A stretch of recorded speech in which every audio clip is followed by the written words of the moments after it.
They gathered behind closed doors, presidents, veterans of power, fathers of the continent's diplomacy.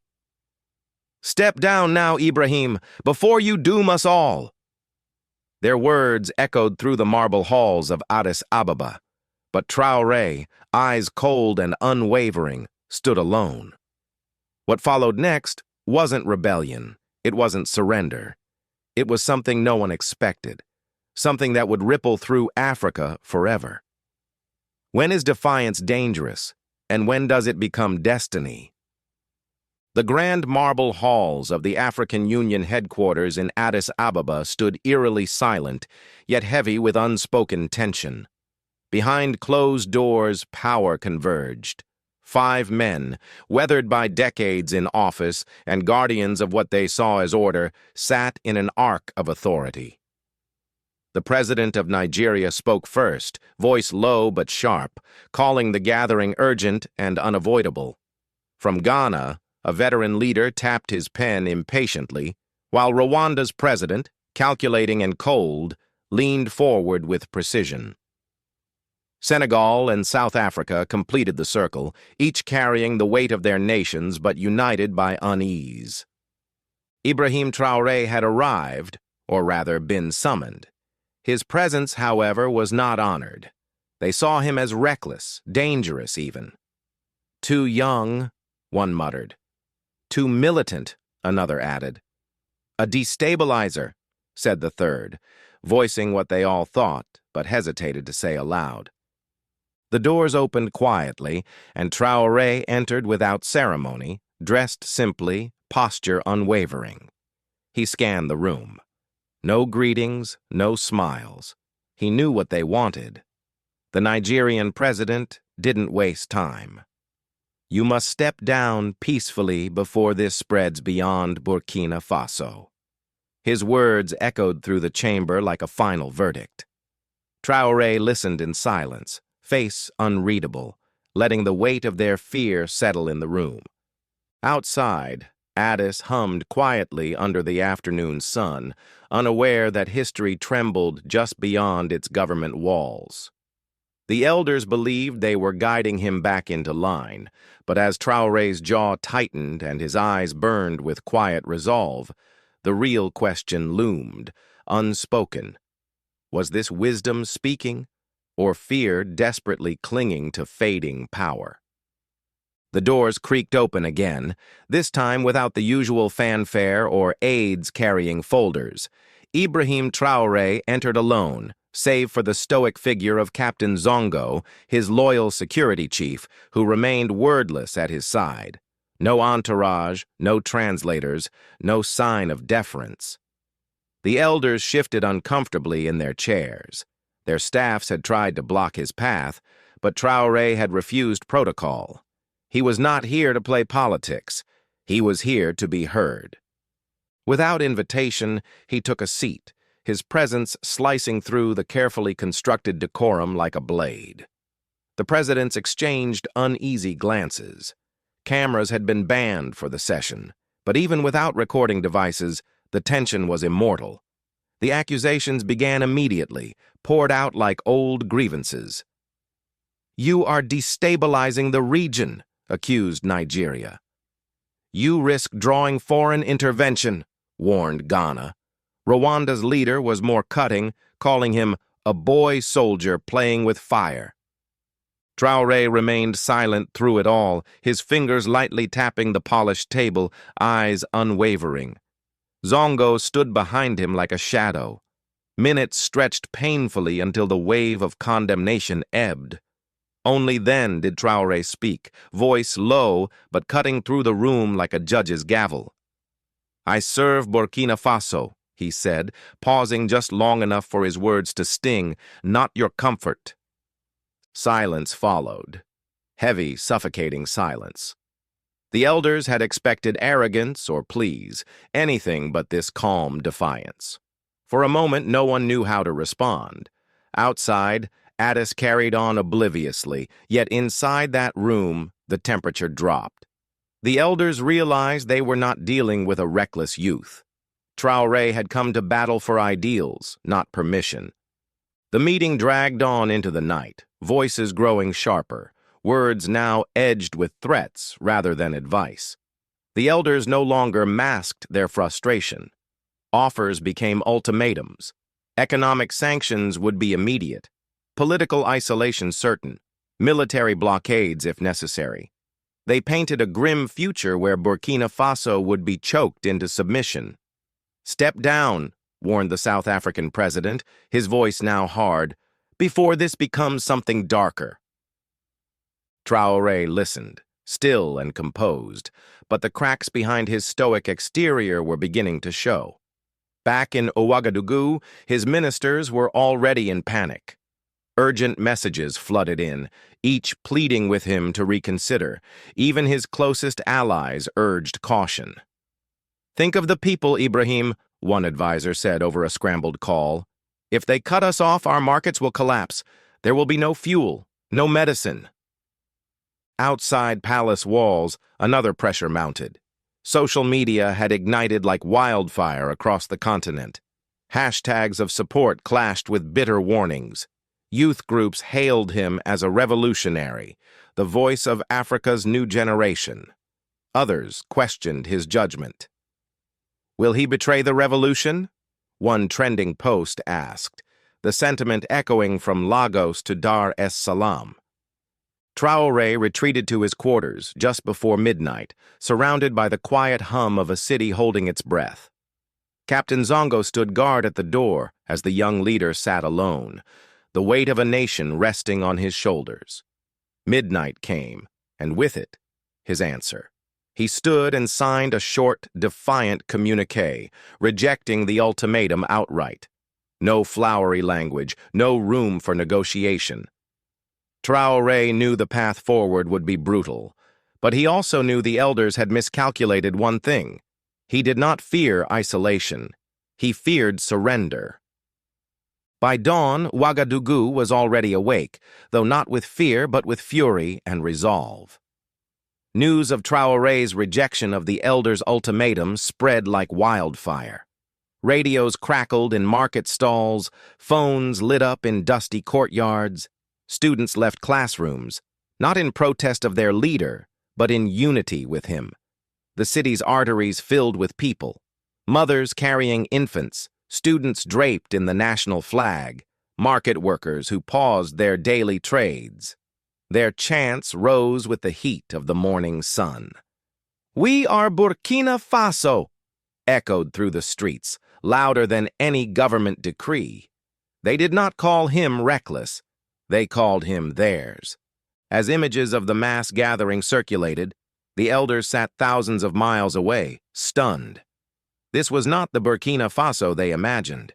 They had dismissed Traoré as a lone wolf, a temporary noise in the storm of African politics.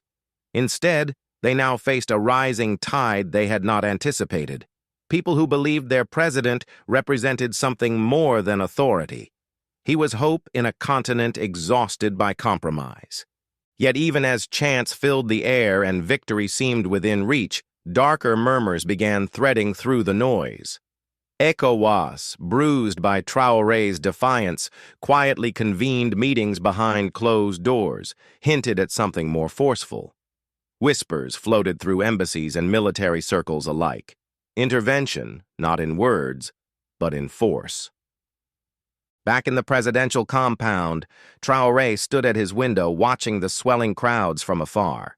They were shouting for him now, but he knew well enough that cheers could turn to screams if tanks rolled in. Captain Zongo entered quietly, face grave. "ECOWAS is moving pieces, sir," he warned.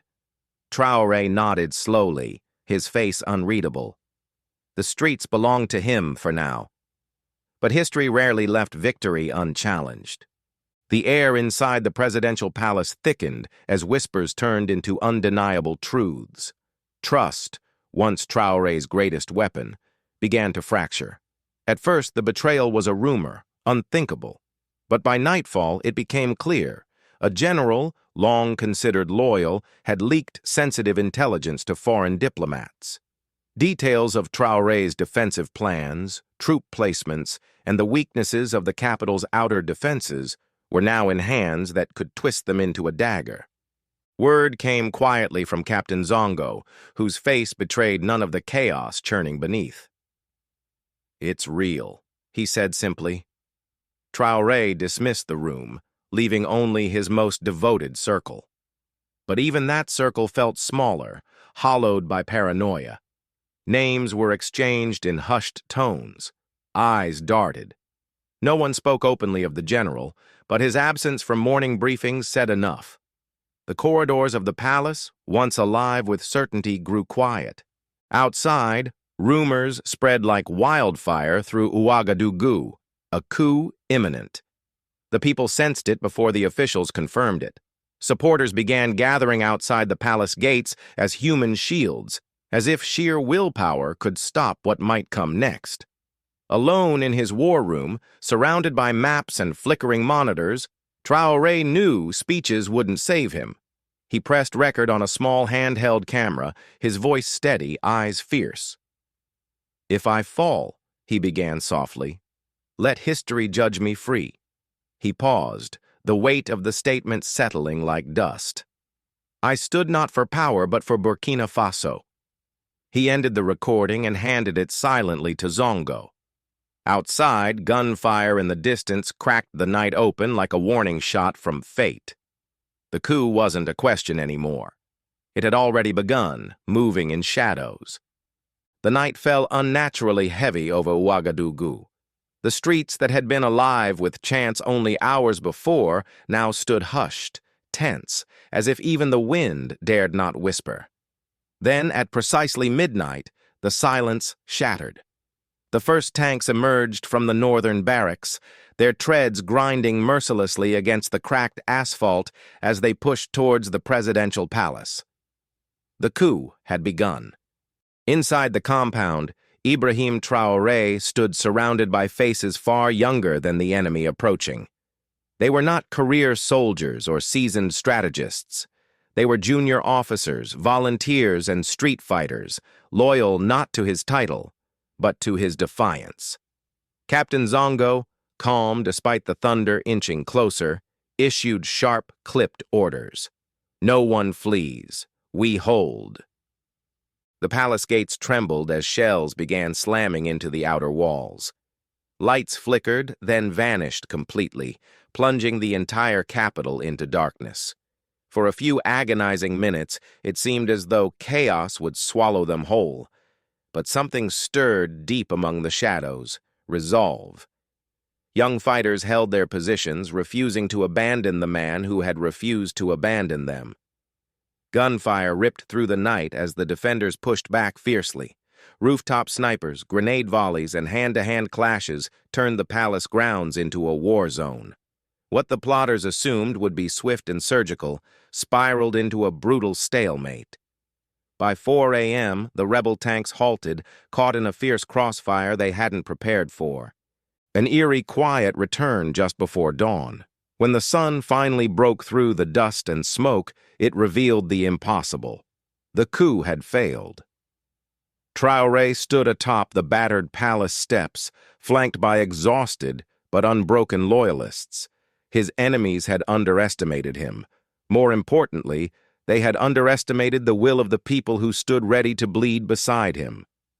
Morning broke not only over Ouagadougou, but across the entire continent. The images arrived in waves, burned-out tanks littering the palace gates, young fighters standing with raised fists, Ibrahim Traoré, bruised but unbowed, greeting his people like a leader reborn through fire. In Addis Ababa, the elders gathered once more. But gone was the iron certainty that had shaped their first meeting.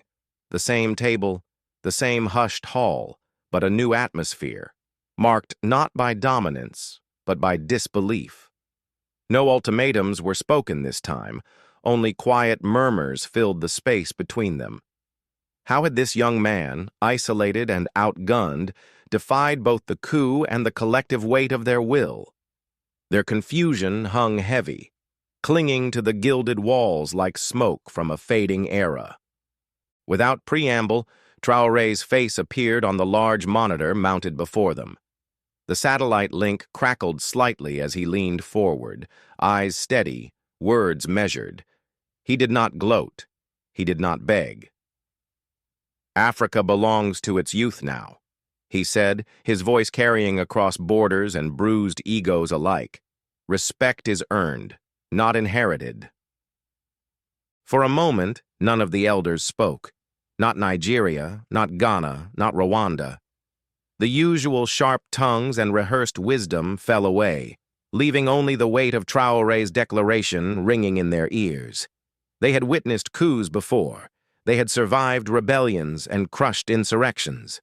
But this felt different. This wasn't a simple battle for power. It was generational. As the feed ended abruptly, they sat in stunned silence, each man privately wondering if they had just witnessed the end of their era. The room remained frozen long after Traore's image faded. For the first time, the elders found themselves without a script. Barely a week after crushing the coup, Ibrahim Traoré made his next move, one that no elder had predicted. He stood before the nation and, without hesitation, extended an invitation that would ripple across the continent. To every youth leader, activist, student union head, and rising political voice, from Dakar to Dar es Salaam, he offered an open call. "Come to Ouagadougou, the New Africa Summit," he declared. His words, broadcast live and unfiltered, will not be decided by those who held power yesterday, but by those who must carry it tomorrow. The invitation spread like wildfire. Within days, the capital transformed from a fortress to a gathering ground. Flights arrived carrying sharp-eyed young ministers, university presidents, grassroots organizers, and digital activists. They came hungry, not just for dialogue, but for belonging. Yet, behind the scenes, Africa's traditional leaders seethed. Many boycotted the summit entirely, dismissing it as dangerous theater. Still, not all followed. Younger ministers, those frustrated by years of ceremonial politics, began arriving quietly, slipping in without official sanction. Hotel lobbies became arenas for whispered debates and daring alliances. When the summit opened, Traoré stood before hundreds, his speech cutting through doubt. He spoke of independence, not from colonizers, but from complacency, of revolutions fought not with rifles, but with ideas. Applause thundered through Ouagadougou, carried not by senior statesmen, but by the heirs of a restless continent. By dawn, something rare had been born, not formalized, not yet written into treaties, but potent. An informal continental alliance rooted in youth solidarity and mutual defense. What started as a gamble became a statement. The elders could boycott the room, but they could no longer control the future it had just defined. Months passed, and the dust that once clung to Ouagadougou's battered streets began to settle. What had started as survival soon bloomed into stability. Burkina Faso's markets, once threatened by isolation, began to hum with renewed life. Traoré, never waiting for permission, struck bold trade deals directly with sympathetic neighbors. Mali and Guinea, already disillusioned with the old order, became natural allies. Together, they reopened crucial routes and signed pacts rooted in mutual respect rather than top-down decrees. Slowly, fuel returned, shelves filled, and salaries stabilized. Traoré's defiance no longer felt reckless. It felt necessary. Beyond borders, his name transformed from whispered caution to battle cry. In South Africa, student movements invoked his speeches during campus protests, demanding an end to geriatric monopolies on political power. In Senegal, a new wave of young candidates campaigned under banners that read simply, "Respect is earned." The elders, once kings of quiet diplomacy, found their voices growing faint. Summits they hosted saw thinning attendance. Proposals they tabled met polite indifference. In backroom meetings, aides whispered what none dared say aloud. They were becoming relics in real time. Traoré, meanwhile, remained deliberate and careful. He did not declare victory or rub salt into the wounds of those who doubted him. Instead, he expanded his reach quietly. He invited more youth delegations. He pushed regional conversations online, bypassing traditional gatekeepers.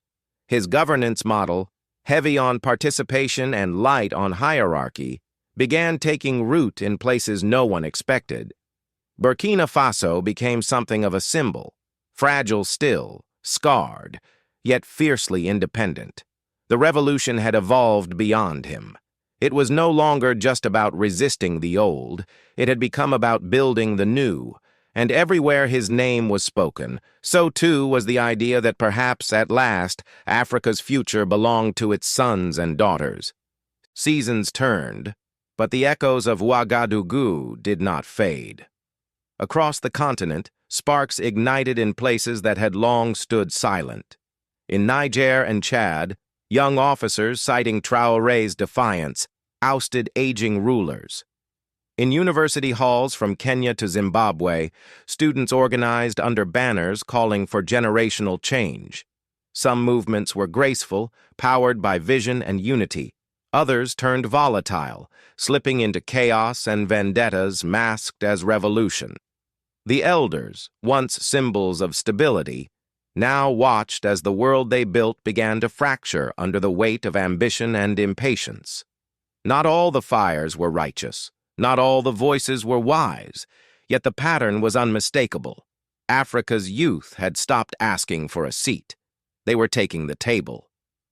Amid this turbulent shift, Traoré himself grew quieter. Victories tasted different now, muted by the realization that inspiration could not always be controlled. He ruled, but more carefully. He listened more, spoke less. One crisp morning, far from the speeches and chants, he traveled quietly to Johannesburg. Alone, without cameras or aides. He stood before the towering statue of Nelson Mandela. For minutes, he remained there, eyes scanning the carved face of a man who had changed a nation with resolve and restraint. Traoré's voice broke the stillness, barely above a whisper. Was this the right way? He asked, not expecting an answer. The wind offered none. Across the world, leaders and citizens watched him from afar. Some hailed him as the herald of a long-overdue reckoning. Others saw only danger, a continent flirting with instability masked as revolution. Yet Traoré knew better than most. History, like power, never answers immediately. It only watches patiently as those who dare reshape its course wrestle with the cost long after the crowds have gone quiet. What do you think? Is Traoré a hero rewriting Africa's future, or a dangerous spark in an already fragile continent? Drop your thoughts in the comments below, and don't forget to subscribe for more real, raw, and untold African stories that the mainstream won't show you. Hit that like button to support independent narratives and share this video. Let the world join this powerful conversation.